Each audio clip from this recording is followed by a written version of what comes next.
Sid Pogue was one of the early stars of pro stock motorcycle racing, competing during the formative years when the class was establishing its identity.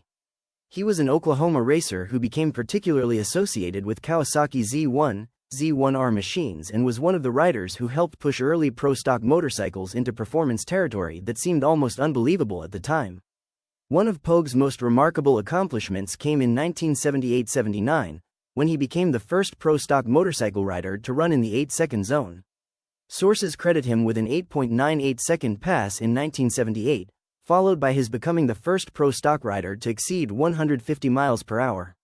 Enjoying this content? Please like, share and subscribe to my channel. In 1979, he defeated Terry Vance in pro stock at the Louisville IDBA event. Pogue's Kawasaki ran 5.70 seconds at 123.11 miles per hour, compared with Vance's 5.78 at 121.62. He also defeated Vance at the Memphis event that year, with contemporary coverage noting that Pogue was leading the pro stock points race.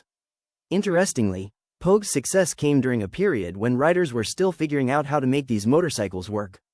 He later explained that his 1,260cc Kawasaki Z1 wasn't necessarily built around some exotic secret, it was about making all of the components work together. He also credited fellow Oklahoman Clyde Day with playing an important role in his success. Pogue raced during the era of Terry Vance, Bob Carpenter, Vicky Farr, Superbike Mike Keat, Kenny Annesley, and other pioneers who helped establish professional motorcycle drag racing.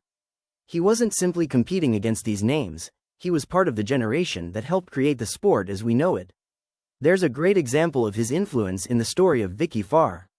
After seeing Farr's ability on a drag bike, Pogue loaned her his retired pro stock Kawasaki, the motorcycle on which he had earned the #1 plate. Farr subsequently became the first official woman pro rider in motorcycle racing in 1978.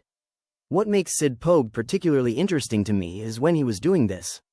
Today's racers have sophisticated data acquisition, electronic engine management, computerized tuning, advanced chassis technology and enormous amounts of accumulated knowledge.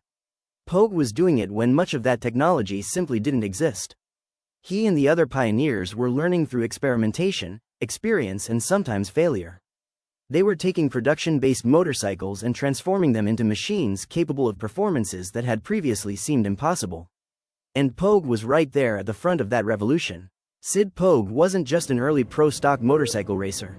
He was one of the pioneers who helped define what pro stock motorcycle racing would become. Thank you for watching. Please leave a comment,